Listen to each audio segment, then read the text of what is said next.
So who is the word from John 1:1 and verse 14? It has to be Jesus. Does it? I have a hard time believing that a Jewish person from the first century would read it that way, and the reason why is simply because of the wisdom books in the Old Testament.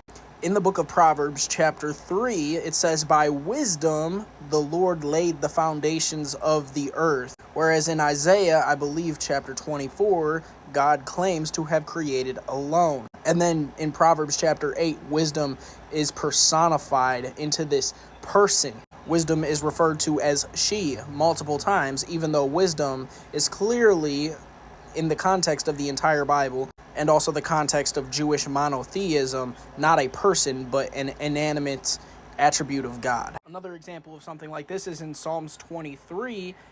It says, "Surely goodness and mercy will follow me all the days of my life." That's personification there as well. So seeing these different attributes of God be given personification, it's not far off to see that for John chapter 1 verse 1, especially considering the very clear poetic nature of John chapter 1. At least in the beginning of the chapter, the word becoming flesh is not an incarnation, rather God putting his word into a human person. Because if this word was a divine being separate from the Father, sharing the same essence, then Jesus wouldn't really be human, logically speaking. A source I really recommend in understanding this is Wisdom Christology in the Gospel of John by Dr. Dustin Smith. Hope this helps.